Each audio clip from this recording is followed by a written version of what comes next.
Assalamualaikum warahmatullahi wabarakatuh. Waalaikumsalam. Waalaikumsalam warahmatullahi wabarakatuh. Bismillahirrahmanirrahim. Alhamdulillahirabbil alamin. Wassalatu wassalamu ala asyrofil anbiya'i wal mursalin sayyidina wa maulana Muhammadin wa ala alihi wa sahbihi ajmain. La haula wala quwwata illa billahil aliyyil azim. Mari kita mulai pertemuan pada hari ini dengan membaca basmalah bersama. Bismillahirrahmanirrahim. Bismillahirrahmanirrahim.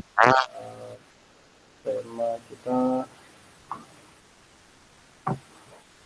hari ini adalah tentang Tagli Taklek oleh Ibnu Hajar Al-Asqalani yang akan dipresentasikan oleh Mas Munzir ya. Silahkan Mas Munzir. Oke, terima kasih. Assalamualaikum warahmatullahi wabarakatuh. Terima kasih atas waktunya. Suaranya cukup keras Ki, atau masih terlalu pelan?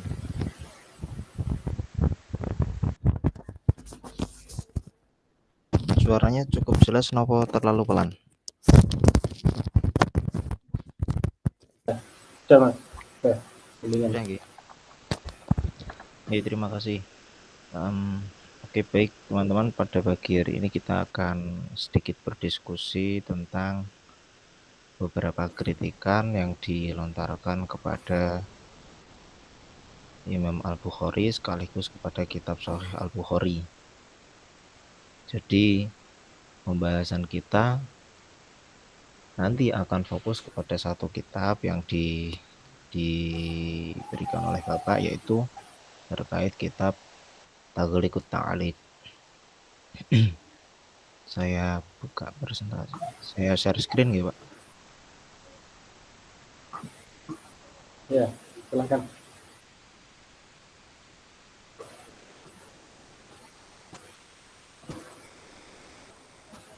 Jadi di sini kita akan sedikit membahas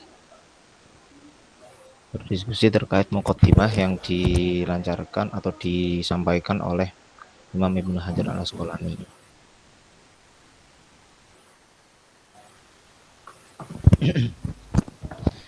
Dalam hal ini fokus dalam kitab ini khususnya kita akan membahas tentang hadis-hadis yang mu'allaq, dalam artian bahwa Imam Al-Bukhari di dalam kitabnya tidak serta-merta seluruhnya itu menyertakan sanad hadis itu secara lengkap, runtut dari perawi pertama sampai perawi akhir, tidak.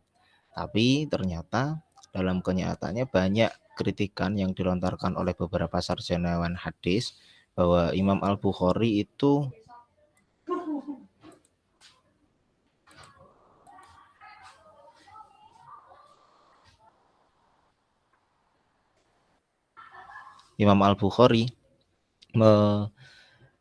meringkas sanad-sanad hadisnya dalam beberapa bab. Dalam hal ini kemudian memunculkan sebuah kegelisahan di beberapa sarjanawan hadis bahwa Imam Al-Bukhari sesungguhnya dalam hadisnya, di dalam kitabnya itu hadis-hadisnya tidak memenuhi kriteria kesahihan. Kalau kita berkaca dalam teori kesahihan sanadnya hadis dari Imam Al-Bukhari, bahwa yang pertama harus ittisalus sanad, terus rawinya adil, dhabit, dan nanti kalau adil dhabit ini menjadi satu, maka menjadi sikoh, terus kemudian sanadnya bersambung, tidak ada ilat, tidak ada syad di dalam matanya. Satu lagi, itu ada 5 kriterianya.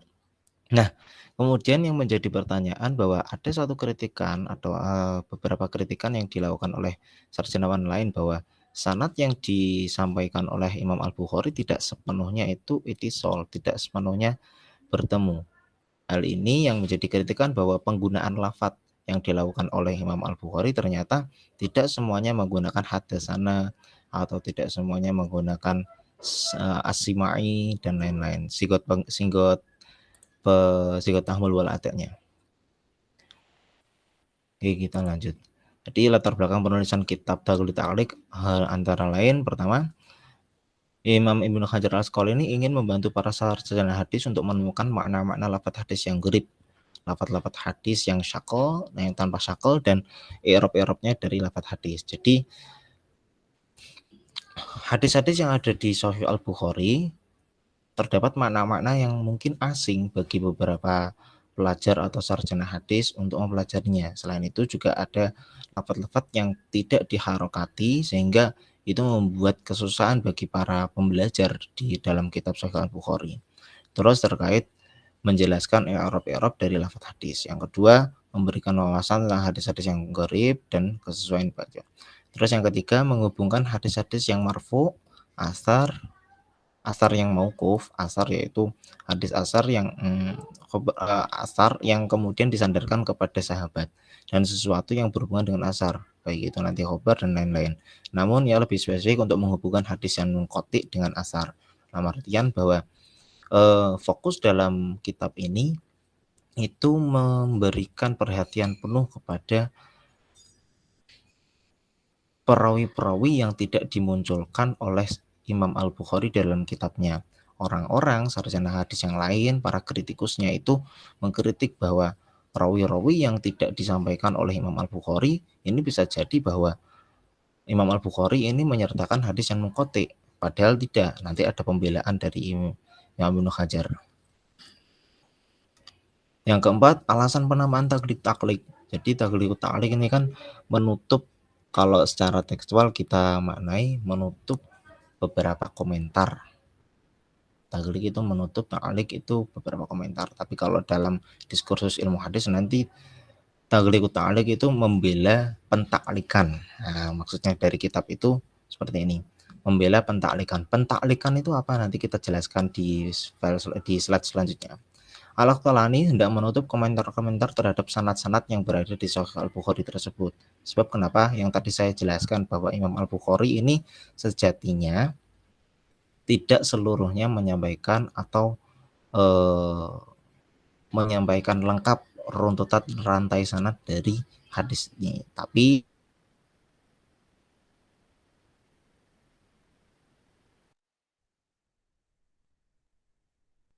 wakada dan lain-lain. Dalam hal ini kemudian menjadi kritikan bagi para pembelajar hadis.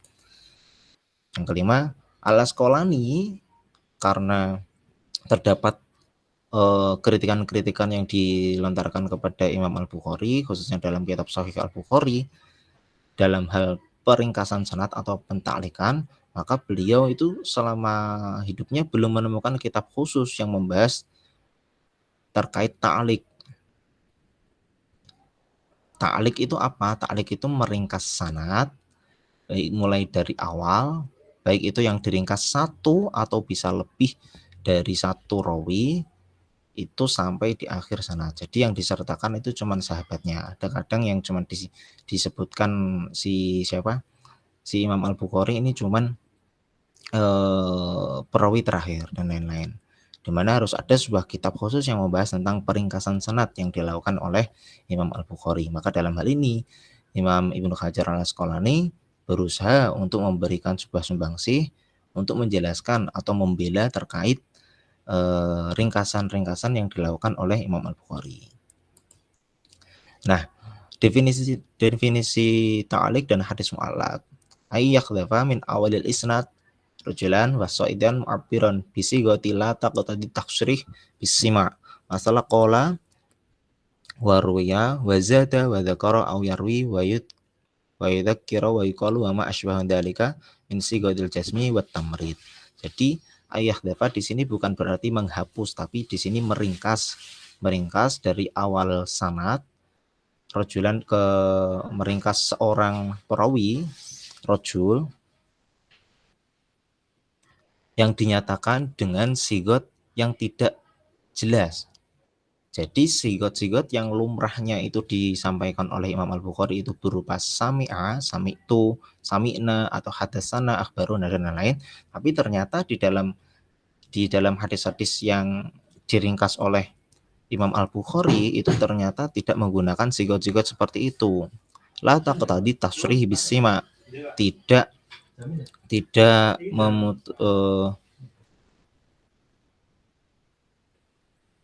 diputuskan atau tidak dijelaskan dengan sigot yang simai. seperti kola, seperti sigot kola, waruya, wazada, wadakoro, awyarwi, atau sigot nyarwi, awyadakiro, dan lain-lain. Wa ma asbahu dzalika min sigotil jazmi wa tamrid. Dan sigot-sigot lainnya yang menyerupai, baik itu dari sigot jazm dan sigot tamrid. Apa itu sigot jazm? Sigot jazm di sini sigot yang pasti. Dalam hal ini nanti dijelaskan di dalam kitab apa namanya? Dalam kitab Fi Rihabis Sunnah karya Abu Syuhbah itu bahwa sigot jazm antara lain seperti kola, waruya, wadukiro masalan, sigotul jazm antara lain seperti kola, waruya, wadukiro masalan. Dan sigot tat'if ini dalam hal ini seperti sigot tamrid. Sigot tamrid itu sigot yang lemah.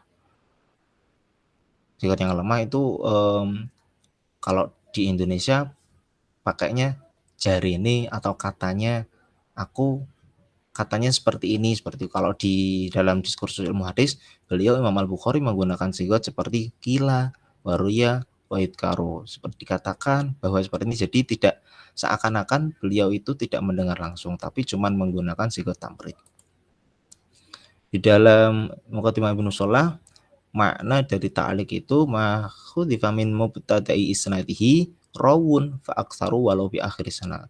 Hadis yang diringkas sanadnya baik itu satu orang atau bisa lebih dari satu orang meskipun itu sampai akhir sanad. Jadi nanti yang disampaikan oleh Imam Al-Bukhari itu terkadang cuman disebutkan diringkas satu sanadnya atau bahkan beliau cuman menyertakan satu rawi saja.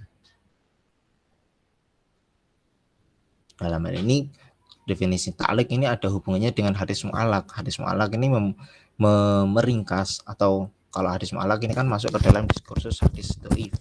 Hadis dhaif yang dalam masuk konsep ke guru-gurunya yang disembunyikan. Nanti ada hadis mu'allaq, ada hadis mudallis dan lain-lain.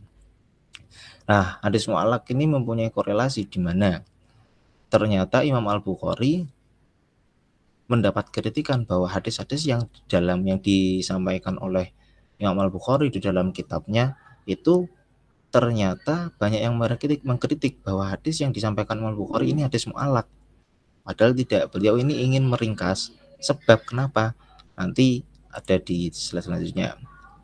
Jadi hadis mu'allaq ada beberapa derivasi di dalam kitabnya Imam Al-Bukhari. Ada kalanya hadis itu marfu namun diringkas. Jadi hadis itu marfu disampaikan sahabat tapi itu disandarkan kepada perkataan Nabi. Tapi hadis itu cuma diringkas oleh Imam Al-Bukhari. Jadi cuma ditulis sahabatnya itu siapa, terus kemudian lanjut ke redaksi udhifa ilan Nabi. Ada kalanya hadis itu mauquf. Hadis itu mauquf dalam artian bahwa hadis itu cuma disandarkan kepada sahabat.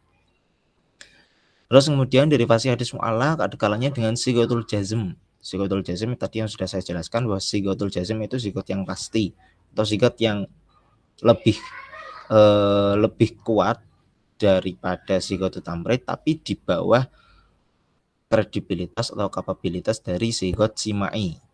Kalau simai itu kan paling kuat. Nah, beliau kalau ketika menggunakan sigotul jazm itu seperti kola, ruya, dzikiro, masalah dan lain-lain. Ada kalanya dengan sigotul taf'id, sigotul tat'if atau sigotul tamrid. Biasanya beliau menggunakan kila, ruya, yudhakaru. Nah, ini biasanya hadis-hadis atau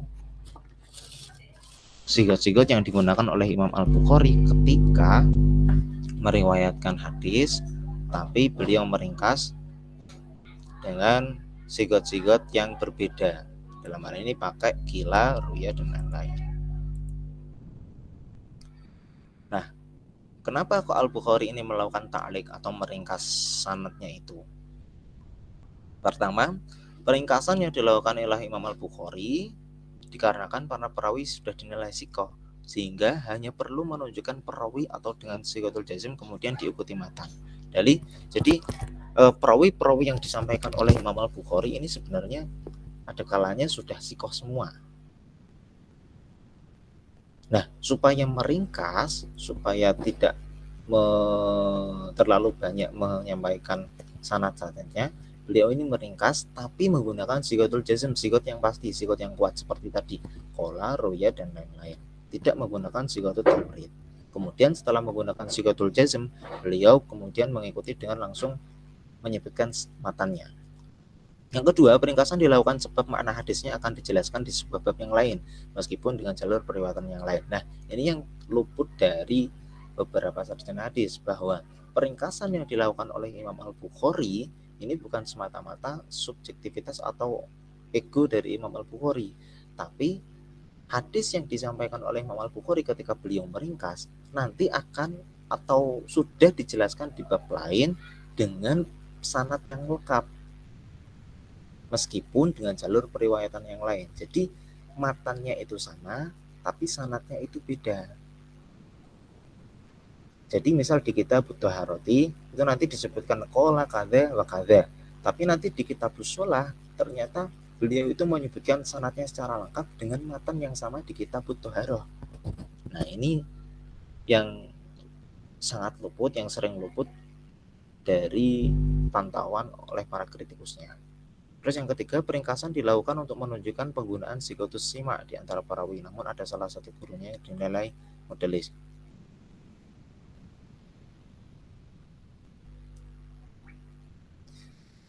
Peringkasan dilakukan untuk menunjukkan penggunaan sigotus sima di antara para rawi, namun ada salah satu gurunya yang dinilai modelis. Jadi peringkasan yang dilakukan oleh Imam Al-Bukhari terkadang itu sudah jelas bahwa periwayatan menggunakan sigotus sima. Nah, sigotus sima ini sudah terlalu kuat, sudah kuat banget. Makanya beliau meringkas saja. Tapi ternyata di pertengahan jalan peringkasan tersebut oleh kritikus dinilai bahwa sebenarnya periwayat satu dengan periwayat ini tidak ketemu. Modelis kan artinya menutupi, tapi perawi tersebut ternyata menutupi sehingga terkesan bahwa hadis ini sahih. Terus yang keempat, peringkasan juga dilakukan juga disebabkan hadis itu mauquf, disandarkan kepada ucapan sahabat. Jadi sebab hadis-hadis yang disampaikan oleh Imam Al-Bukhari ini rata-rata nanti sahih dan itu semuanya berdasarkan hadis marfu. Tapi ternyata di dalam peringkasannya kemudian banyak ulama-ulama yang mengkritik bahwa hadis-hadis yang disampaikan oleh Imam Al-Bukhari ini sejatinya hadis-hadis yang mauquf. Kenapa? Karena itu tadi ada peringkasan yang cuman menyertakan pendapat dari sahabat atau sanadnya itu cuman disampaikan oleh sahabat. Terus yang kelima, peringkasan juga dilakukan karena di antara perawi ada yang tidak masuk dalam derajat dzabit. Nah, periwayatan ini dalam hal ini para perawi tidak semuanya dalam hal ini sudah masyhur ya, kalau di dalam kitab Sahih Al-Bukhari tidak semuanya itu sahih, tapi ada yang dhaif. Maka dalam hal ini beliau itu meringkas untuk menyembunyikan bahwa ada salah satu perawi yang belum dzabit. Karena beliau itu cuma menyertakan ada syarat sahnya yang adil, maka yang dzabit ketika tidak masuk maka hadisnya itu kemudian diringkas. Ada yang berspekulasi seperti itu. Tapi nanti Imam Ibnu Hajar Al-Asqalani kemudian menjelaskan di bab lainnya untuk membela bahwa ada hadis-hadis yang memang disebutkan oleh Imam Al-Bukhari di dalam bab yang lain, tapi dengan penegasan bahwa ada mutabi atau syawahid yang menguatkan hadis tersebut. Meskipun hadis yang pertama tadi perawinya tidak dzabit. Terus yang keenam, peringkasan ini juga biasanya dilakukan pada hadis-hadis hukum, artinya bahwa hukum hadis tersebut akan atau sudah disebutkan dalam bab lain. Jadi biasanya yang disebutkan Imam Al-Bukhari tidak serta-merta tentang hadis tentang teologis atau eskatologis, tapi hadis-hadis yang diringkas beliau itu biasanya tentang hadis-hadis hukum. Maka ketika sudah menyebutkan hukum hadis tersebut itu di salah satu bab, maka hukumnya itu tidak disebutkan atau hadisnya itu tidak sanadnya itu tidak disebutkan kembali, tapi cukup menyebutkan hukumnya di bab lain. Terus Al-Bukhari melakukan peringkasan sengaja. Ia melakukannya murni untuk menunjukkan bahwa satu hadis memiliki jalur periwayatan yang banyak. Selain itu juga terdapat variasi lafaz dalam satu hadis. Nah, ini juga yang menjadi perhatian penting bahwa ternyata satu hadis yang diriwayatkan oleh Imam Al-Bukhari, kenapa beliau ringkas? Ini untuk menunjukkan, untuk memantik kita bahwa hadis itu tidak hanya satu sanadnya saja, tapi ternyata si Imam Al-Bukhari ini menyebutkan di bab lain dengan jalur periwayatan yang berbeda. Artinya apa? Bahwa hadis itu diriwayatkan oleh beberapa jalur, sehingga tidak bisa dikritik atau tidak bisa diputuskan bahwa Imam Al-Bukhari ini hanya memotong sanad. Dalam artian hadis-hadis yang disertakan ketika memotong sanad oleh Imam Al-Bukhari ini hadis-hadis yang mudhalis, padahal tidak. Beliau ini ketika menjelaskan di salah satu bab dengan satu hadis yang beliau ringkas, tapi beliau menjelaskan di bab lain dengan sanad yang lengkap.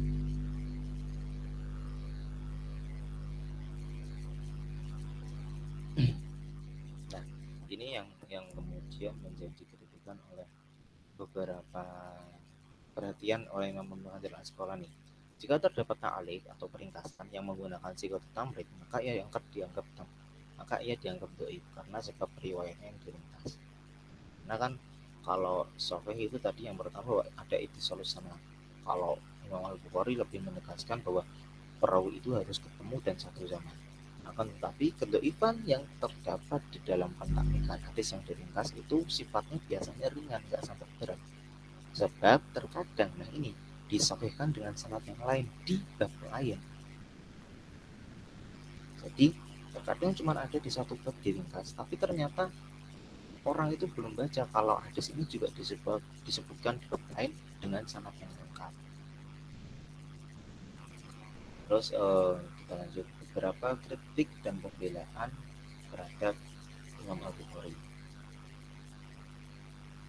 Yang pertama yang langsung dilontarkan oleh beberapa kritikus, pertama, karena sebab Al-Bukhari ini mentaklik hadis, meringkas hadis terlebih bagian sanadnya, maka secara tidak langsung Al-Bukhari termasuk orang yang menyebutkan perawi atau orang yang mudhalis.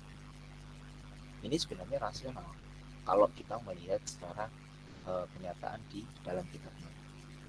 Terus kemudian dibela oleh Imam Al-Asqalani bahwa tentu perbuatan yang dilakukan Al-Bukhari tidak harus disebut tadlis karena beberapa alasan yang sudah disebutkan sebelumnya, tadi yang sudah saya sebutkan, karena ada dijelaskan di bab lain, di sanad yang lain, dan bahwa ia tidak menjelaskan hadis yang mutlak kecuali ia menyampaikan di bab lainnya, bahwa ia pasti menyampaikan ketika beliau itu meringkas sanad seperti qala kada wa kada atau qila kada wa kada, maka pasti beliau itu menyebutkan hadis itu lagi di bab lain meskipun dengan jalur periwayatan yang berbeda. Yang kedua, sejatinya lafaz an itu memiliki derajat yang sama dengan sigatus sima sebelum munculnya istilah mudhalis. Nah, dalam hal ini sigat an itu orang-orang yang mengkritik Imam Al-Bukhari dimasukkan ke dalam sigatut tamrid, sigat yang lemah. Tapi dibela oleh Imam Al-Asqalani bahwa sigat an itu sejatinya memiliki derajat yang sama dengan sigatus sima, dengan sigat as-sima sebelum munculnya istilah mudhalis. Nah, istilah saya kurang paham munculnya istilah mudhalis ini di abad keberapa dan munculnya siapa, saya belum terlalu mendalami. Selain itu, ketika Al-Bukhari menggunakan sigat qala lana, qolani, zadana, zadani, dakarana, dakarali, maka itu termasuk dalam kategori hadis yang mutasil meskipun menggunakan sigat ta'riful jazmi atau sigat penugasan yang cukup kuat. Jadi tadi sudah dijelaskan bahwa sigatul jazm atau sigat yang pasti itu menggunakan qolana, qoli, zadana, zadani, dakarana, dakarali. Tapi ada orang, beberapa kritikus yang menyampaikan bahwa sigat ini itu masuk dalam sigat tamrid. Ternyata tidak. Menurut Imam Al-Asqalani, sigat ini sudah masuk ke dalam hadis atau sigatul jazm, sehingga ketika konsekuensinya itu sigatnya itu jazm atau sigatnya itu kuat, maka hadisnya itu sudah bisa dibilang mutasil. Dengan demikian, hadis-hadis yang disampaikan Al-Bukhari dengan peringkasan tidak mesti ia hadis mudhalis atau hadis yang disembunyikan perawinya, atau bahkan menuduh bahwa Imam Al-Bukhari ini orang yang menyembunyikan. Sebab nyatanya hadis tersebut disampaikan di bab lainnya, atau dengan kata lain ia menggunakan syawahid dan mutabiat ketika tapi ketika meringkas hadisnya. Jadi hadis yang disampaikan oleh Imam Al-Bukhari tidak serta-merta itu dianggap sebagai hadis yang berdiri sendiri, tapi beliau pasti menggunakan syawahid dan mengerti dikatakan. Terus ketika yang kedua, jika seseorang masih keberatan dengan hukum sighatul jazm dan tamrid yang tadi sudah dijelaskan bahwa sighatul jazm itu sudah dihukumi mutasil, dengan sighatul tamrid itu dihukumi mutasil masih samar-samar. Karena Al-Bukhari di lain hal juga menunjukkan satu rantai sanad hadis yang juga banyak orang yang berdiskusi. Jadi Imam Al-Bukhari terkadang cuma menunjukkan satu rantai sanad hadis tanpa mengerti dan tanpa syarah. Nah, ini kemudian dibela oleh sekolah bahwa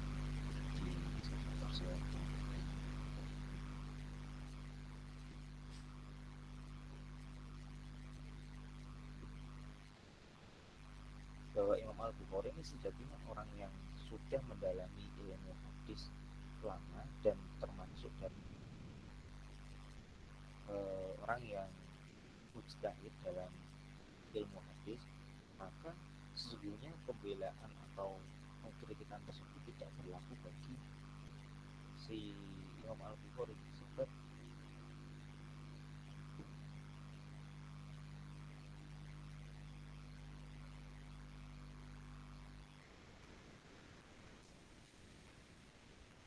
Oke, langsung kita jalan. Meskipun kami tidak mengharuskan sighatul jazm sebagai syarat sahih dalam hadis mutlak, namun barang siapa yang ingin mengcover hadis tersebut, ya monggo, ia akan merasakan kelelahan dalam dan itu memang sedikit ketika ada Imam Al-Bukhari itu cuma menyebutkan satu rantai sanad saja di dalam kitabnya, itu sangat sedikit.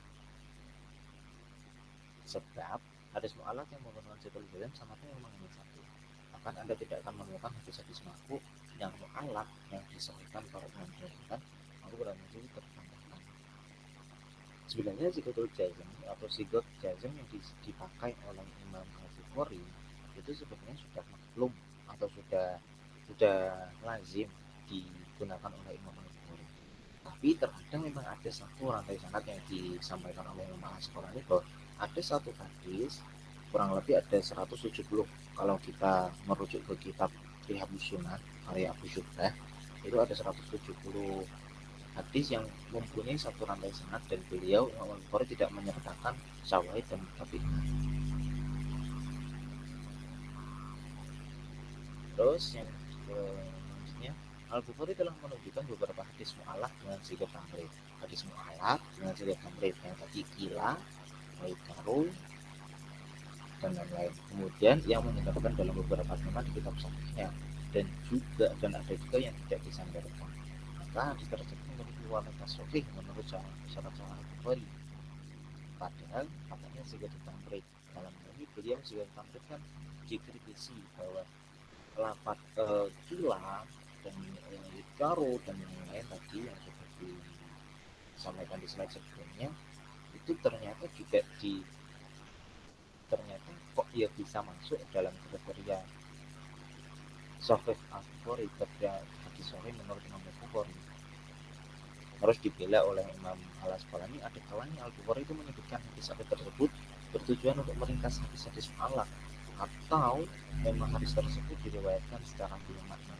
Jadi memang sengaja Imam Al-Bukhari ini ketika hadis itu diringkas, maka sejatinya hadis ini bukan semata-mata tidak mempunyai perulangan, tapi Imam Al-Bukhari pasti menyebutkan di bab lainnya, namun dengan jalur riwayat yang berbeda dan dengan makna yang berbeda karena hadis itu diriwayatkan dengan makna.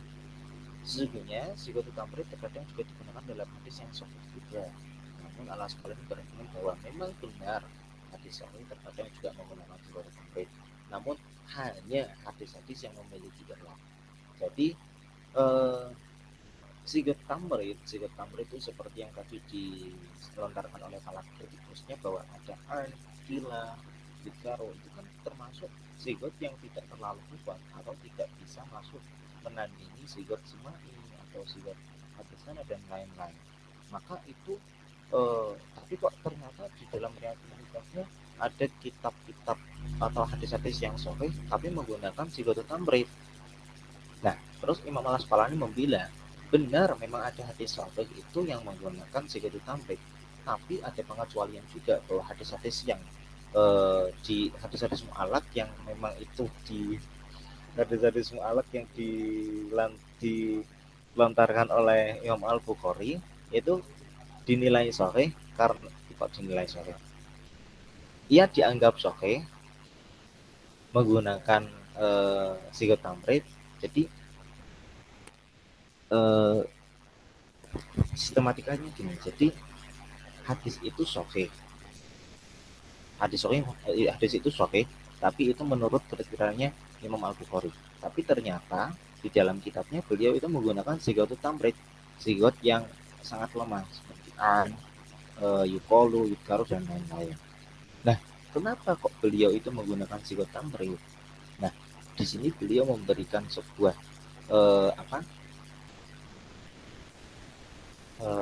titik temu bahwa hadis-hadis yang menggunakan sigatul tamrid biasanya itu mengandung ilat. Tapi ketika mengandung ilat, beliau biasanya juga menjelaskan di hadis atau di bab yang lain dengan hadis yang sama yang tidak ada ilatnya. Terus yang selanjutnya, Anda menyebutkan bahwa hadis-hadis mu'allaq yang menggunakan sigatul jazm memberikan faedah berupa kesahihan sampai akhir. Maka sebenarnya apa faedahnya sigatul jazm dan menyampaikan sanad-sanadnya sampai akhir? Jadi beliau terkadang juga beliau ini maksudnya Imam Al-Bukhari menyebutkan hadis itu menggunakan sigatul jazm, sigot yang kuat tadi seperti pola, iya dan lain-lain itu tapi juga diringkas atau sanadnya itu diringkas. Tapi sebenarnya penggunaan sigatul jazm ini faedahnya apa? Kalau beliau itu menggunakan sigatul jazm, sigat yang kuat, maka sejatinya beliau tidak usah menyebutkan rantai sanadnya itu sampai akhir. Tapi kenapa beliau juga menyebutkan sigatul jazm, tapi juga menyampaikan periwayatan atau rawi-rawinya itu sampai akhir? Yang pertama, beliau membela Imam Al-Asqalani membela. Dalam hal ini Imam Al-Bukhari ingin menunjukkan bahwa bukti tentang apa yang diucapkan oleh Asqalani. Selain itu memberikan hujah yang bertentangan dengan. Jadi untuk memberikan penegasan bahwa ini loh hadis itu benar-benar saya sampaikan di bab lain. Kan kalau di bab yang pertama tadi saya meringkasnya.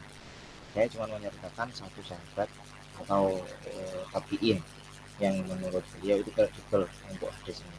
Tapi ternyata di lain bab beliau itu menyempurnakan sanad itu dengan menyampaikan sanad-sanadnya tapi dengan sigatul tamrid, dengan sigatul jazm, dengan sigat yang kuat. Kalau apa faedahnya? Yaitu untuk membuktikan bahwa saya benar-benar menyampaikan, menyertakan atau memberikan syawahid, tapi ketika hadis yang di bab pertama itu tidak sempurna sanadnya.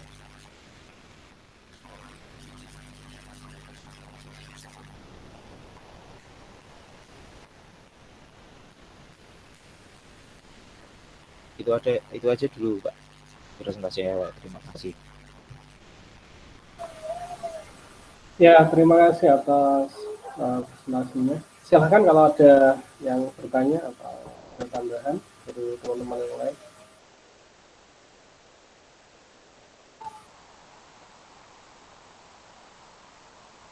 Ya, silahkan.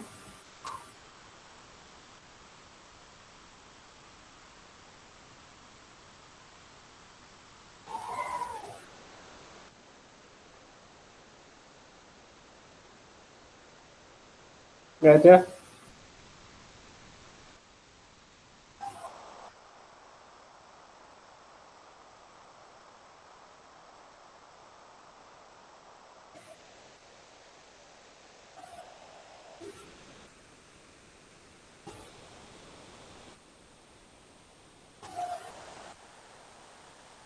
Ya, ini tentang apa namanya, kita taklek ya, tentang pembelaan terhadap Sahih Al-Bukhari. Jadi memang kitab-kitab hadis itu ya yang dianggap sahih pun ya Pak Ashahul Kutub bagi kitabillah itu juga ternyata banyak kritik-kritikan ya terhadap kitab tersebut ya. Jadi memang standar hadis yang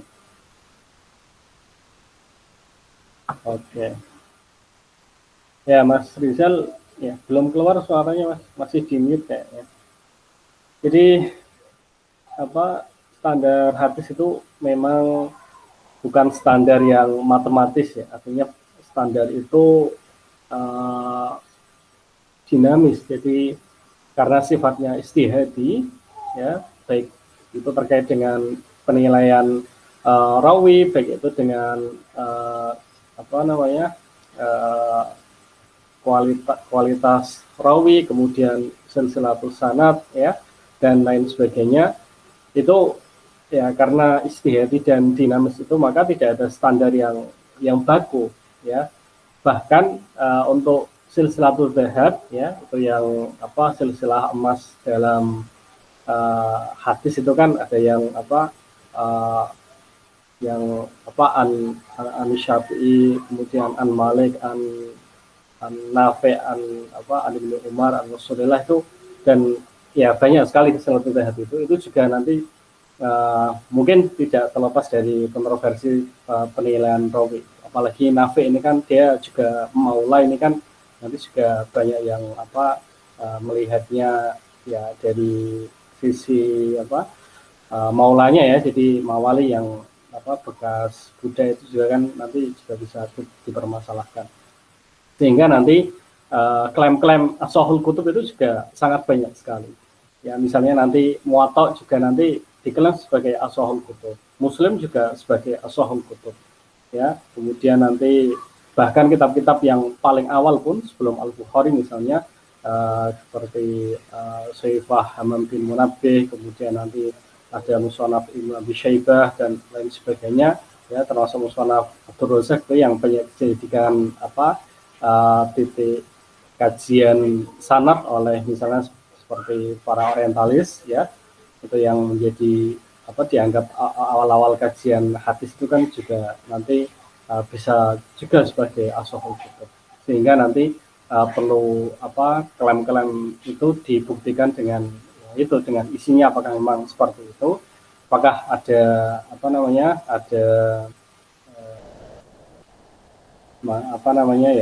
bias ya, artinya ternyata ya tidak seindah yang dikatakan bahwa itu adalah Ashahul Kutub, ternyata ada banyak kekurangan-kekurangan di dalamnya, sehingga nanti perlu diberikan argumen-argumen, termasuk nanti balaghot Muwatta Malik itu kan yang balaghotnya Rasulullah ya, sama seperti tadi mu'alafnya Bukhari kan juga nanti banyak yang membela itu ya, seperti nanti ada balaghatul Bukhari ya, ada di dalam kitab Abdul Bar, kemudian dalam Tanwirul Hawalaik juga nanti banyak penjelasan-penjelasan tentang sanad balaghah ya. Termasuk nanti Nawadirul Usul ya, karya Al-Hakim At-Tirmidzi ya. Hakim At-Tirmidzi ini kan termasuk ulama tasawuf ya, tetapi Nawadirul Usul itu banyak mengambil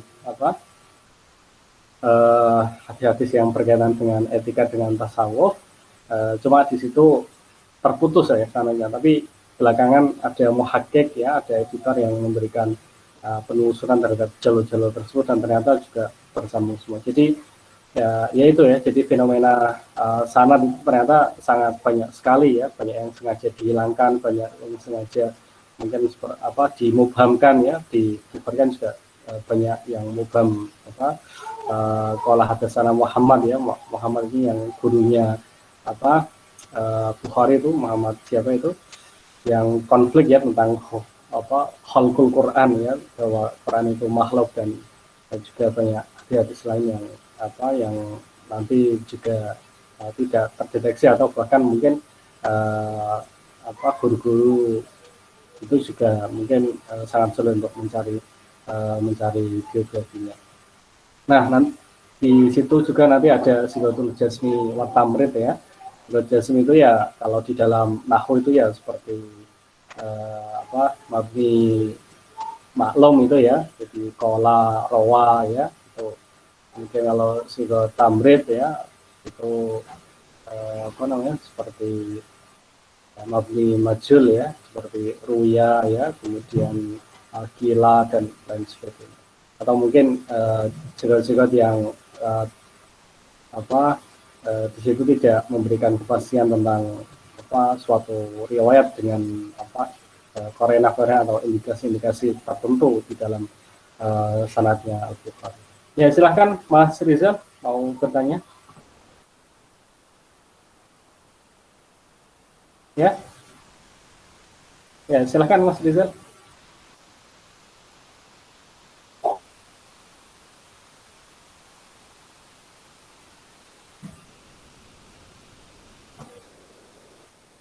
Belum ada suaranya. Belum ada suaranya.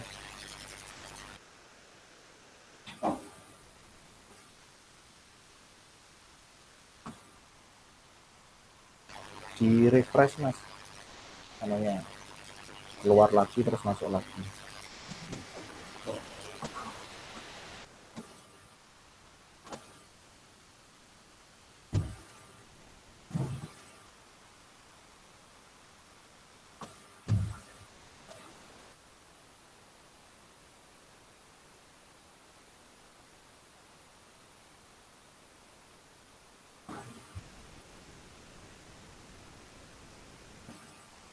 Ya, silahkan dicoba Mas Rizal.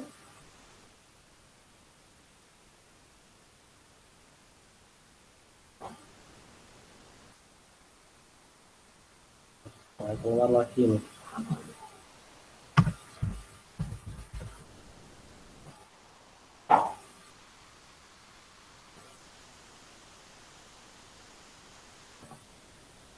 Cek. Ya Mas, ya, monggo. Ada suaranya Mas ya? Ada. Ya, silakan. Bismillahirrahmanirrahim. Terima kasih untuk materi pagi kali ini. Dengan materi ini setidaknya yang ya seperti yang tadi sudah disampaikan lah ya, bahwa di satu sisi memang ini menjadi menguatkan lah ya untuk yang berpendapat bahwa kitab Sahih Bukhari ini sebagai asohul hadis gitu ya, atau asohul kitab kalau versinya Bapak. Namanya yang jadi pertanyaan pertama, apakah ketika Imam Bukhari meriwayatkan hadis yang mu'allaq ya tadi katakan, atau misalkan meriwayatkan satu matan hadis namun berbeda sanad ketika berbeda bab, apakah itu bersumber dari hadis yang sama, dari sahabat yang sama, ataukah dari sahabat yang berbeda juga gitu loh Mas, maksudnya. Itu aja dulu sementara Mas, terima kasih. Oke, beda Mas. Jadi terkadang dengan turupur ruwati al-ukhra, jadi dengan darul periwayatan yang berbeda. Kalau saya bacanya seperti itu. Dan kalau bisa dilihat langsung di dalam kitabnya, saya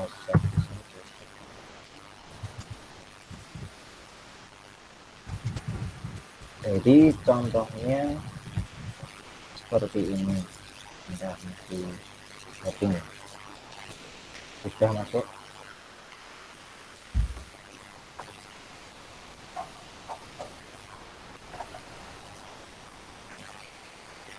Jadi saya contohkan seperti ini. Ini di dalam Kitabul Iman. Jadi tentang iman, contoh dunia Islam ala Mesir. Kata yang kedua, Umar bin Abdul Aziz Nabi Iman, bahwa ini matanya seperti ini membahas. Terus kemudian amal hadis marfu, hadis yang di atas itu hadis marfu. Pak Asna tahu bab di dalam bab alagi tak jauh yang bab setelahnya min hadis Ikrimah, dari riwayat Ikrimah bin Khalid bin Umar dan lain-lain. Jadi terkadang itu menggunakan adat yang berbeda untuk menguatkan makan yang pertama tadi. Itu Mas.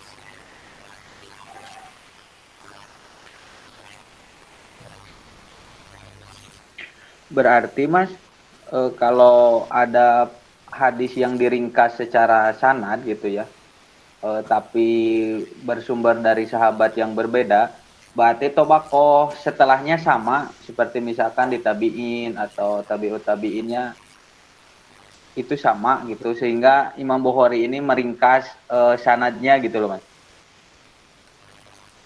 Enggak Mas, beda. Jadi ya, ada ibaratnya.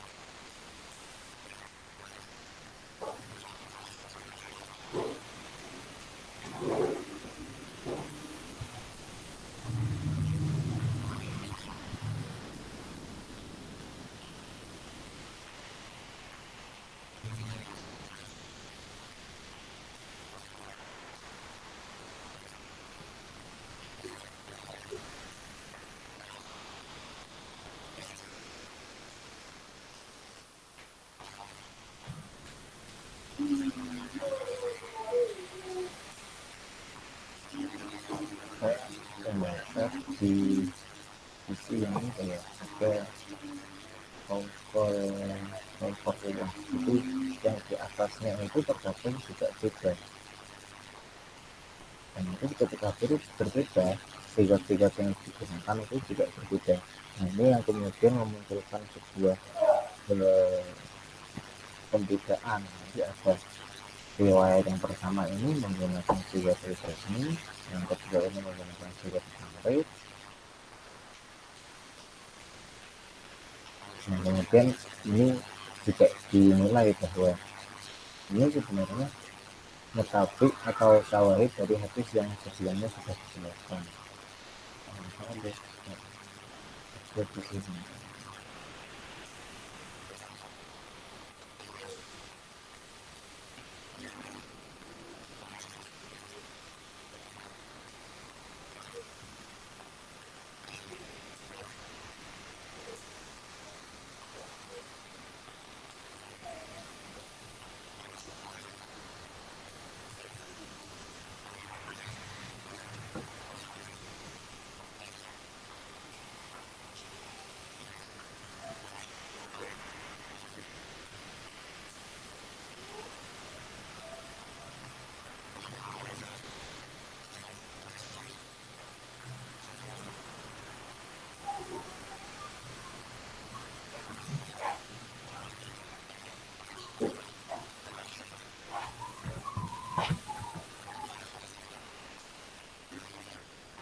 Nah ini Mas,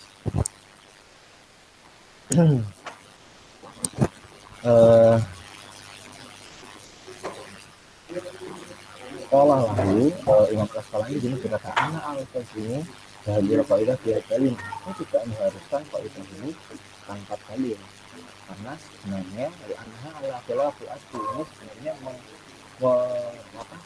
berbeda, bertentangan dengan kaidah yang awalnya itu harusnya perawi-perawi yang di atasnya itu sama, tapi ternyata tidak, memang tidak ada perawi yang di atasnya itu yang mulai dari tabi'in pertama, tabi'in kedua, tabi'in ketiga dan seterusnya itu ternyata berbeda. Wa inna ma'asama bima dihadali min anna hadha siyaqin hukumun an-kitab. Sebenarnya aku menghukumi bima dihadali apa yang tampak kepadaku min anna hadha siyaq, sebenarnya penyampaian hukum an-kitab. Dan ketika ada hadis-hadis yang memang itu berbeda bahkan itu tidak muncul, dalam artian satu riwayat ini muncul tapi satu riwayat lain atau rawinya itu tidak menunjukkan, diputuskan, maka beliau tetap menghukumi itu dua hadis munqati. Karena sesungguhnya wa anal Bukhari alam wali hadza rasul al-alaf anhu, karena sesungguhnya Bukhari itu tidak bertemu dengan seseorang perawi yang beliau ringkas tadi, sehingga memang beliau itu benar-benar ringkas punya tujuan tersendiri.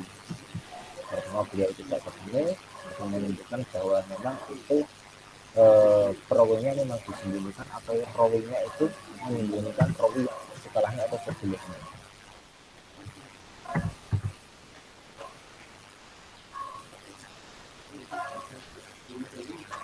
Gitu Mas.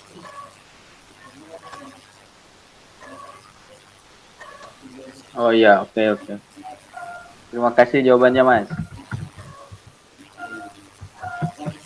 Ini susah menjelaskan kalau nggak langsung ke contohnya ya. Gitu. Itu mungkin ada pertanyaan lain.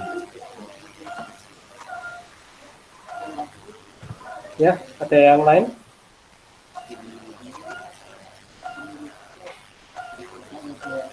Ada? Kalau ada, saya lanjutkan. Ya, jadi memang untuk mencari itu ya, itu selalu sanad memang dengan sebenarnya ya dengan berbagai cara. Kalau memang di Talyu Talek jadi disebutkan bahwa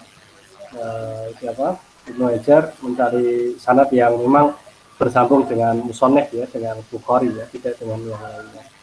Karena dia mungkin Ibnu Hajar ingin agar sanad itu memang yang betul-betul sambung ke Bukhari. Jadi ketika ada orang yang mengkritik loh, ini kan itu selalu sanad dari jalur lain, itu nanti tidak terjadi. Jadi ini semuanya dari Bukhari. Maka nanti itu selalu ini ya menyambungkan sanad-sanad yang mu'alaq tadi itu memang nanti juga mempengaruhi kualitas hadis ya. Jadi kalau memang dia bersambung ke Bukhari nanti memang benar-benar lebih sahih. Tapi kalau dari kitab-kitab lainnya semisal dari kitabnya Al-Hakim atau kitab-kitab Ibnu Hibban itu kan nanti ya sahih, tapi sahihnya bukan sahih yang standarnya Bukhari. Maka Ibnu Hajar tadi itu ya sebisa mungkin untuk sanadnya itu yang langsung bersambung ke Al-Bukhari, karena Bukhari ini kan nanti punya Al-Adab Al-Mufrad, kemudian kitab lainnya seperti Juz'u kitab Ilyatin dan lain sebagainya, sehingga nanti sanad-sanad itu memang bersambung kepada Al-Bukhari langsung ya. Kalau itu tidak bersambung ke Bukhari ya, ke yang lain misalnya Mustadrak Al-Hakim atau Al-Hakim kan juga ini juga banyak yang melanjutkan ya dari hadisnya Bukhari, tapi itu tidak dilakukan oleh Ibnu Hajar. Ya, sama dengan kitab-kitab yang lainnya juga nanti ya seperti tadi saya katakan ya, Nawadirul Usul karya Al-Hakim At-Tirmidzi ya, kemudian ya Al-Hakim At-Tirmidzi ya, bukan At-Tirmidzi yang punya Sunan At-Tirmidzi atau Jami At-Tirmidzi itu, tapi Al-Hakim At-Tirmidzi. Kemudian nanti Balaghah ya, yang Balaghani an Rasulillah dari kitab Muwatta Malik ya, sebagaimana dilakukan dalam Waslul Balaghah Muwatta Malik oleh Sholah, kemudian Ibnu Abdul Bar dalam At-Tamhid lima fi Muwatta minal Ma'ani wal Masanid, itu juga sama nanti waslunya atau penyambungan sanad-sanad yang terputus itu ya juga lewat seperti itu. Ya ada yang nanti jalurnya lewat mutabaah atau syawahid ya. Yang penting kan ini ada itibar ya, itu baru sanad ya. Bagaimana dikatakan Suyuti dalam Alfiyahnya itu al-ikbar sabdu ma yarwihi hal syarqar rawi siwal fihi. Jadi ya hanya menyambungkan ke mu'alif saja, tapi juga nanti bisa dengan sanad-sanad hadis yang lain ya. Dan nanti akhirnya yaitu yang jadi dasar common link ya, common link dari Wimbol itu kan itu itibar itu ya, cuma dengan bahasa statistik yang berbeda nanti itu seperti hal-hal yang gitu. Nah, tidak adanya kaidah kesahihan yang clear and distinct ya, yang apa namanya, yang jamek mana ya dalam istilah mantek itu, yang jelas dan terukur itu yang kemudian menyebabkan kritik-kritik orientalis ya, bahwa hadis itu ya tidak ada standar yang pasti ya. Jadi kalau rawi ini di dalam misalnya riwayatnya gurunya, maka dianggap gurunya A misalnya dianggap sahih. Kalau rawi ini dengan gurunya B maka nanti tidak dianggap sahih. Ini kan sulit sekali ya. Jadi kaidah-kaidah yang bercabang yang sangat banyak sekali itu, sehingga nanti muncul apa namanya ya sebatas perkiraan-perkiraan ya, penafsiran atas teks yang ada, dan nanti akan berbeda ya, dan muncul ya karena karena penilaian atas suatu kitab tertentu, sehingga nanti muncul seperti apa ya, pembelaan ya, oh ini kitab ini sahih ya, berarti nanti pokoknya yang harus dilakukan ya mensahihkan riwayat-riwayat dari para rawi ya. Kalau ada rawi misalnya dari orang Murji'ah misalnya ya harus dianggap sahih ya. Kenapa? Dengan berbagai cara ya, misalnya oh ini Murji'ahnya tidak ini ya, tidak golah ya, tidak ekstrim, kemudian dan lain sebagainya. Itu yang kemudian dikritik oleh para orientalis, sehingga standar hadis yang baku itu tidak ada. Maka akhirnya mereka ya tadi meminta bukti-bukti yang empiris ya, bukti empiris yang berupa misalnya bukti arkeologis, bukti dari sumber-sumber eksternal dari non-muslim, kemudian manuskrip yang paling awal itu bagaimana, apakah ada atau tidak, sehingga nanti tidak muncul spekulasi atau interpretasi atas teks-teks yang ada di dalam kitab-kitab hadis itu. Ya, jadi mereka ya mintanya seperti itu. Akan tetapi ya saking banyaknya riwayat itu, maka kita tidak bisa menyediakan semuanya ya. Akan tetapi ya kritik-kritik itu memberikan jalan yang besar bagi perkembangan kajian-kajian hadis. Jadi tidak hanya terkait dengan masalah ini sihah atau tidak, ini bagaimana misalnya di dalam satu rawi itu misalnya banyak penilaian, ini bagaimana menilainya, apakah nanti al-jarhu al-mufassar muqaddamun ala ta'dil al-mubham misalnya, atau bagaimana itu nanti ya, banyak sekali itu nanti. Maka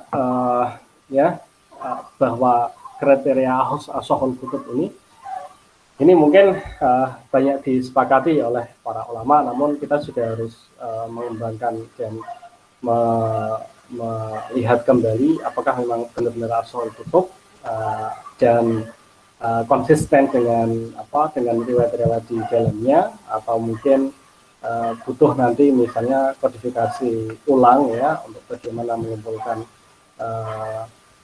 hadis sahih ya, sebagaimana ini kan kalau Al-Albani kan dalam Silsilatul Ahadits Shahihah ini kan dia semacam ini ya, pembukuan ulang ya, kodifikasi ulang hadis yang sahih, tapi versinya ya, bukan versinya Bukhari atau siapa. Al-Hakim kan juga seperti itu ya, Al-Mustadrak itu kan juga, Mustadrak al-Shahihan itu kan juga dia niatnya seperti itu, tapi ternyata juga ya banyak kekurangan di sini dan di sana. Maka ya ashahul kutub ya akhirnya ini ya bukan hal yang kaku ya, bahwa ini harus Bukhari, itu ternyata tidak seperti itu ya. Seperti Muslim juga kan ini dianggap sahih ya.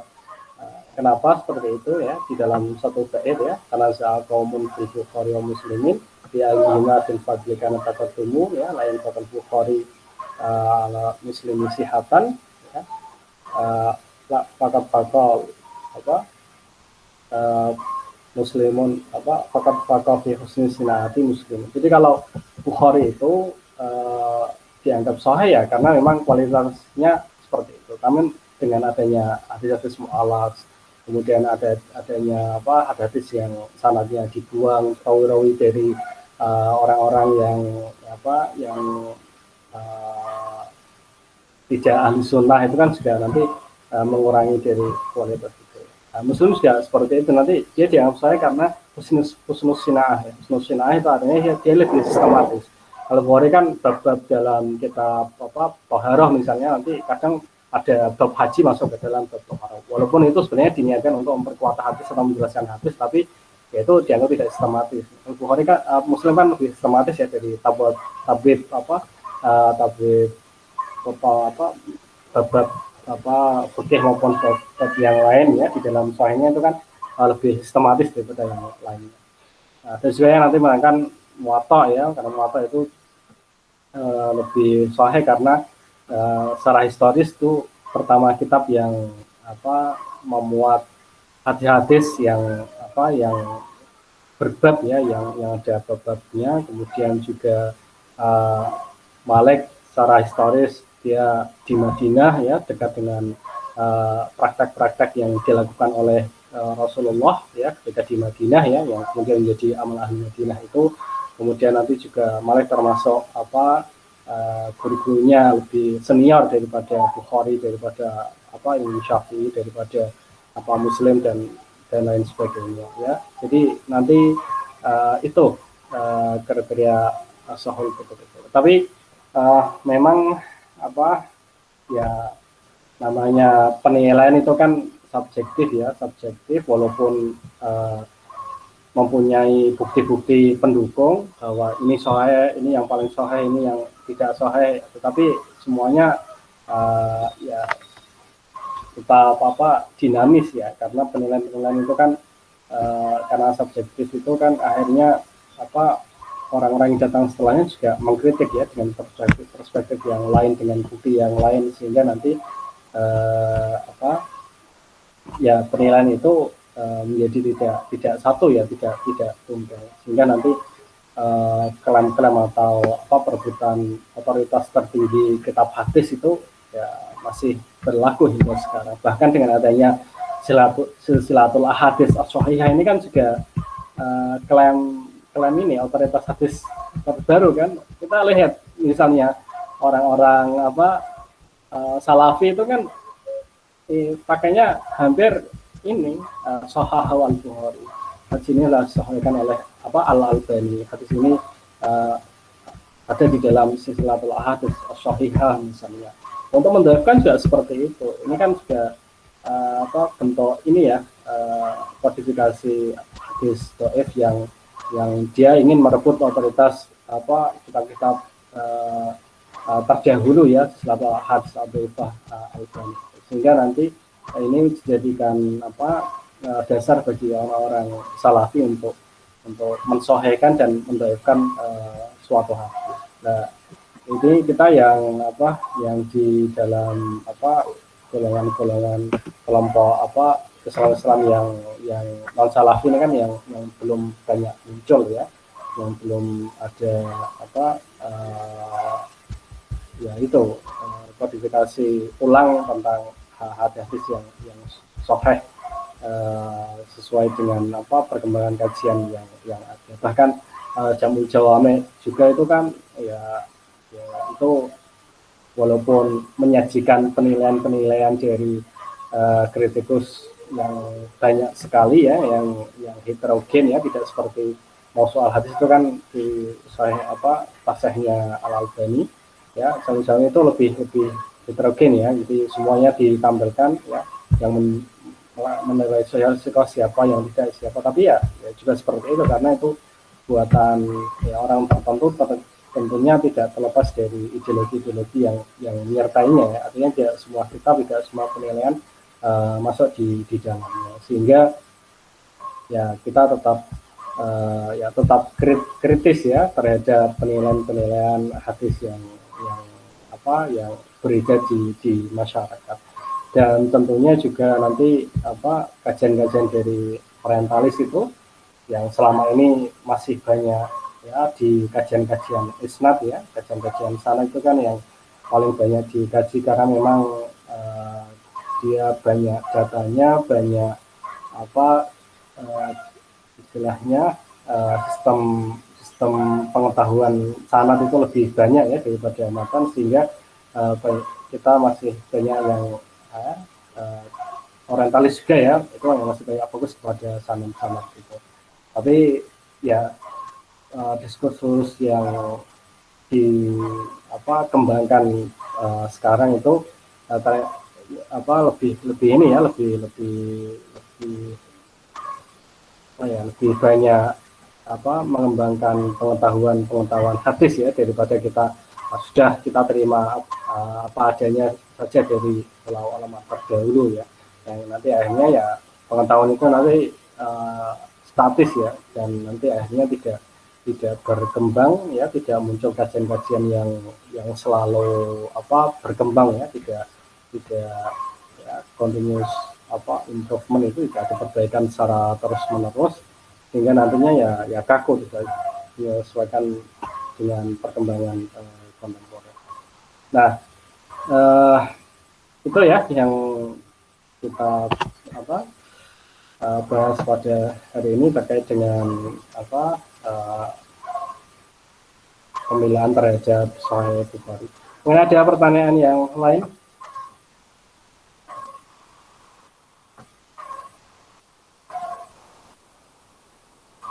Saya, Pak. Ya, silahkan, Mbak. Jadi saya mau nanyakan, karena ada beberapa hadis dalam Sahih Bukhari itu yang memang dinilai dhaif gitu. Kemudian karena kita tahu kan beliau sangat teliti dalam meletakkan hadis dalam kitabnya. Apakah hadis-hadis yang dinilai oleh ulama itu dhaif, apakah dia disertai dengan hadis pendukung setelahnya atau dalam kitab tersebut? Sekian aja, Pak. Makasih. Ya, kita tidak tahu ya, misalnya contoh hadis seperti apa. Kalau misalnya yang dinilai lemah ya di dalam kitab Bukhari ya tadi seperti hadis mu'allaq itu, ya walaupun dengan tujuan dan dan ini ya, dan maksud tertentu, tapi ya namanya hadis mu'allaq ya tetap dhaif ya. Tapi oleh pengajar ya kemudian diperjelas ya bahwa itu punya tujuan dan maksud tertentu. Kemudian juga nanti mungkin di bab lain itu disebutkan hadis yang berkaitan dengan itu ya, yang mu'allaq tadi ya. Dan memang ya kalau kita lihat semua hadis yang ditulis itu ya, kalau sistemnya kaku ya, kaku artinya kita konsisten dengan penilaian hadis, harus awal wa sahih wa tasal isnadu wal musyad wal al yarwi adrun dobitun an mudhihi mu'tamatun fi qawlihi wa dabtihi ya, dalam wadon taikun itu ya tidak ada ya, tidak ada. Jadi ya harus memang kita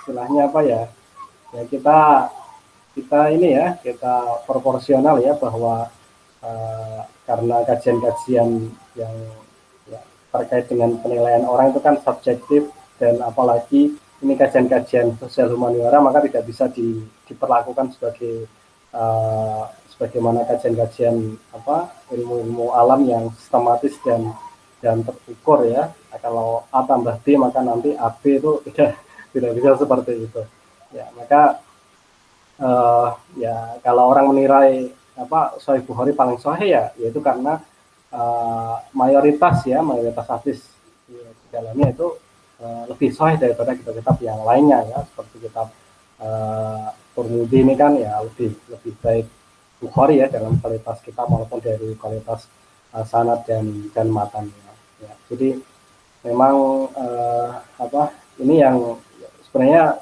dalam kitab-kitab dulu itu juga penilaian Nashul Kutub itu juga masih berjalan ya, bahkan sampai sekarang itu. Maka nanti kita lihat misalnya tugas-tugas akhir ya baik itu skripsi, tesis maupun disertasi, kan masih banyak ya kajian tentang Al-Bukhari, baik dari sisi periwayat yang murji'ah, periwayat yang syiah, atau periwayat yang mungkin dinilai dhaif oleh oleh ulama lain. Ini kan masih banyak kajian-kajian itu. Artinya bahwa kajian-kajian Bukhari, kajian Muslim dan kitab lainnya itu tidak berhenti di dalam karya-karya klasik, tapi tetap berjalan sampai sekarang. Nah, misalnya Nuruddin Iter kan itu kan punya kitab ini ya tentang Bukhari ya, apa itu nama kitabnya, itu juga sama ya, membahas tentang ya psikojasm, psikotamrid, kemudian rawi-rawi yang dinilai bermasalah itu juga ada di dalam kajian-kajiannya Nuruddin Iter, disertasinya kayaknya. Dan juga nanti ya banyak sekali aspek-aspek yang kita kaji. Ya artinya bahwa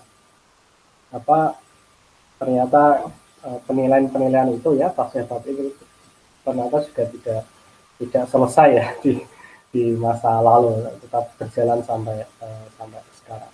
Tapi pada intinya ketika kita menilai ya suatu hadis ya, karena itu ijtihadi ya, tentunya kita harus menyertakan bukti-bukti ya, hujjah, argumen, dan juga data-data pendukung. Ya entah itu misalnya dianggap kita sudah cukup, tetapi oleh orang lain tidak cukup, ya itu terserah ya.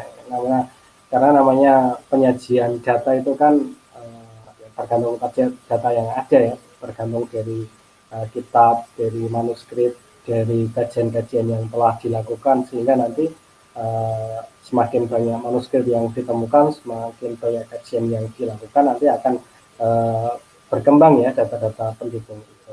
Maka ya nanti kita tidak usah ya sebagaimana dilakukan oleh orang-orang salafi itu kan ya, kalau tidak ada dalam kitabnya Albani, tidak ada dalam kitabnya Bukhari, itu tidak sahih atau tidak mau menggunakan, itu yang ya tidak benar ya. Artinya bahwa Bukhari sahih ya, tapi yang lain tidak sahih, nah itu jangan seperti itu. Artinya penilaian itu ya penilaian yang bukan digunakan untuk kemudian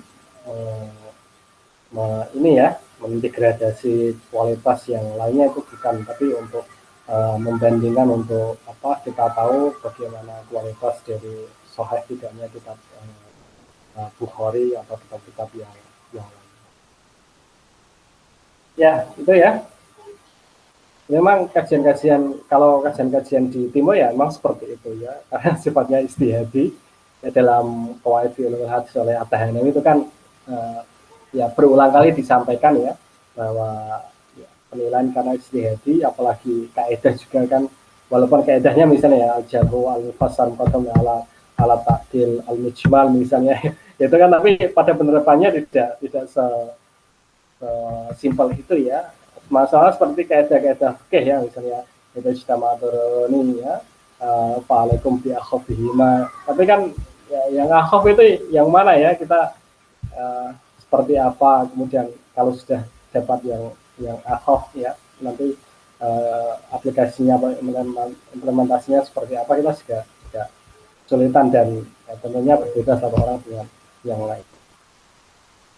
Tapi paling tidak ya dengan adanya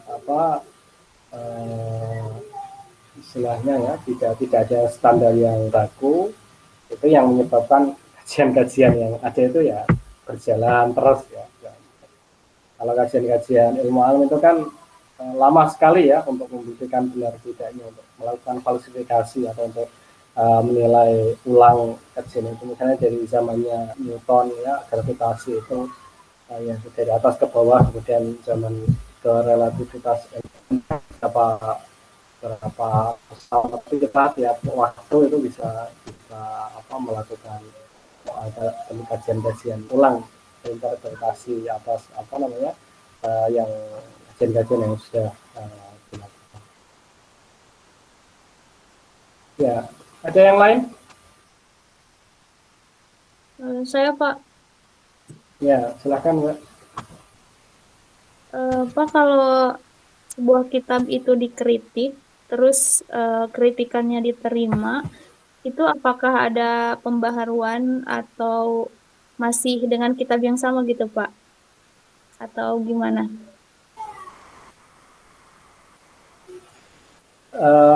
Ya, kalau sebuah kitab misalnya dikritik ya, misalnya Bukhari itu ya kalau kritiknya apa namanya sebatas kritik ya dia hanya mengkritik saja, artinya tidak menyajikan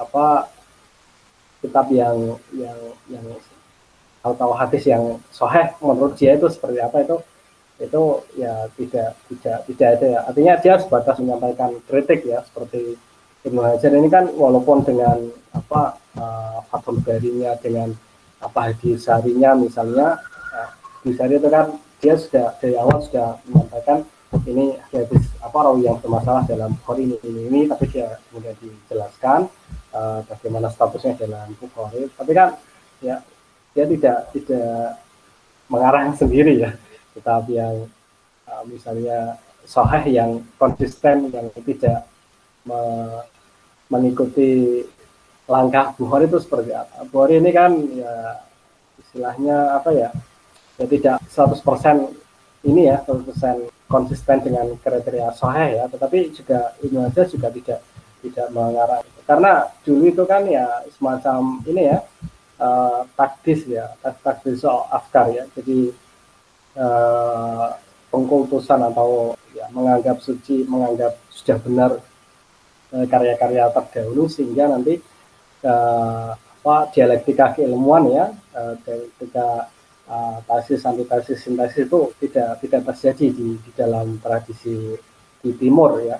Dan kemudian nanti dikritik oleh seperti Abi Al-Jabiri ya, nalarnya masih nalar bayani, nalar tekstualis yang itu hanya muncul apa syarah ya. Syarah itu kan ada kritiknya di dalamnya, tapi kritik yang positif ya, bukan kritik yang apa konstruktif, yang apa kemudian memunculkan ide baru atau bagaimana, dan nanti sampai hasyiah, sampai nanti muncul lagi apa mukhtasar ya, khulasah dan lain sebagainya, sehingga nanti itu yang hilang dalam tradisi di setelah apa masa tabi'in gitu.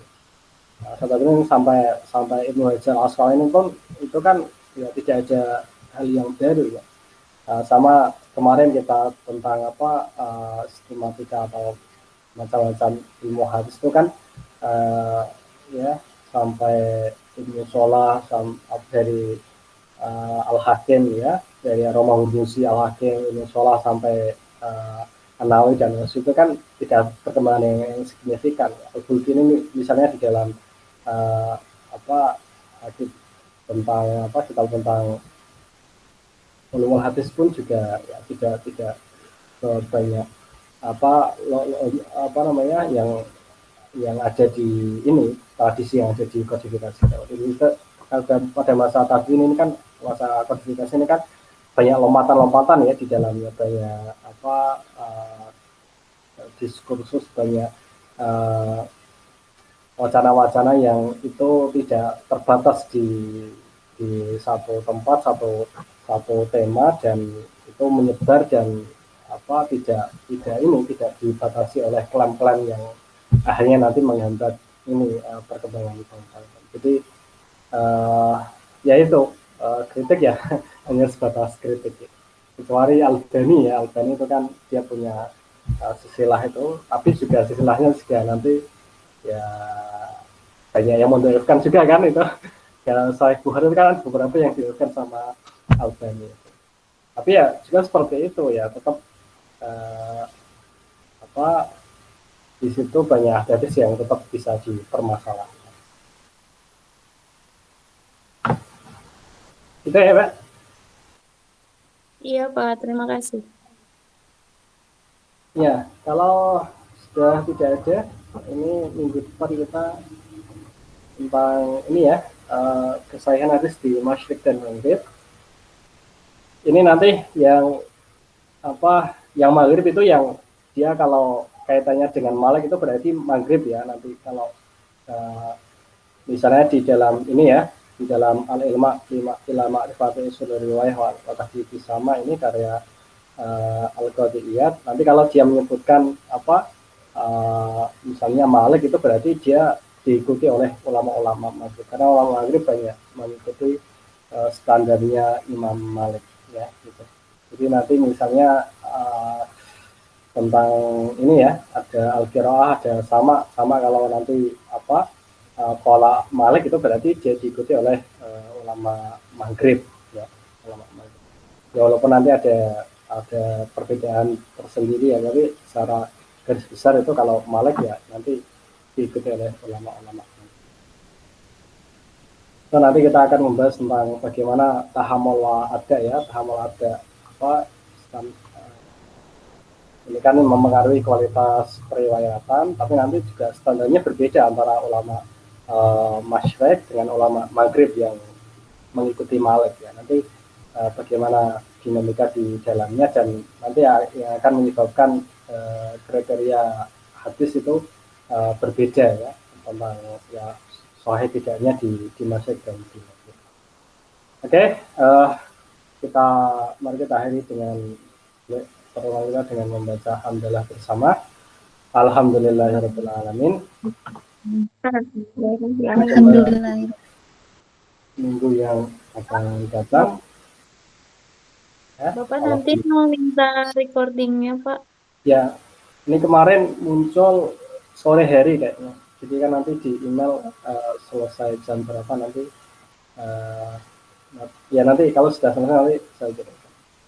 Ya, sampai jumpa di minggu yang akan datang. Wassalamualaikum warahmatullahi wabarakatuh. Waalaikumsalam warahmatullahi wabarakatuh, Pak. Masih